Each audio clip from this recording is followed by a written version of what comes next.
وەوەی داوای پێغەمبەری بەرەو پێشبەر صلی الله عليه وسلم ئەو ئەخلاقە جوانە بوو کە لە ناو کۆمەلگادا نیشانی ئەسحابەکانیدا ئەسحابەکانیش نیشانی ئەوانی دیکەیاندا کە خەڵک پێیدا موسڵمان دەبوو. تەسەووڕ کە لە سونەنی ئەبوو داود هاتووە پێغەمبەر صلی الله عليه وسلم دەفەرمێت أنا زعيم ببيت في ربض الجنة لمن ترك المراء وإن كان محقا. ئەمن کەفیلم خوا قەسرێکی لە دەوروبەری بەهەشتێ بداتێ لۆ ئەو کەسەی واز لە مناقەشە بینی ئەگەر لەسەر حەقش بی. وببيت في وسط الجنة لمن ترك الكذب وإن كان مازحا. وخوا قەسرێکی بداتێ لە ناوەڕاستی بەهەشت لە بۆ کەسێک واز لە درۆی بینی ئەگەر بە سوعبەتیش بی. وببيت في أعلى الجنة لمن حسن خلقه.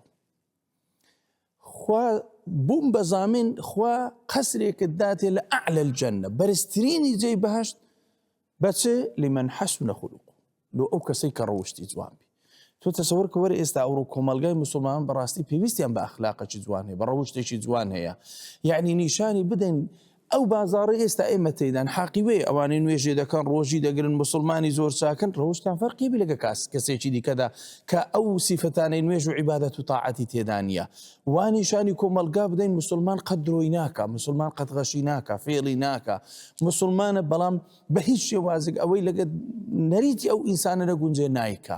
ئەوڕۆ کە بەسیترین شت کە خولوقێکی ذەمیمە درۆیە بڕۆ ببینە چەند باوە لە ناو خەڵکیدا. ئەولاد درۆی لەگەر بابی دەکا، خێزان لەگەر پیاوەکەی دەکا، پیاوەکە لەگەر ژنەکەی دەکانی شتێکی خراپیان نیشاندا. کەسی پێغەمبەری خوا صلی الله علیه وسلم کە لێیان پرسی فەرمیان ئیماندار جەبان دەبی فەرمووی بەڵێ لەوانەیە. تووشی زینا دەبی فەرمووی بەڵێ لەوانەیە. تەبیعیە تووشی ئەوەش دەبی. فەرموویان ڕەزیلیش دەبی فەرمووی ئەوەش لەوانەیە. فەرموویان درۆزن دەبی فەرمووی نە. سیفەتی درۆ قەت بەکار ناین.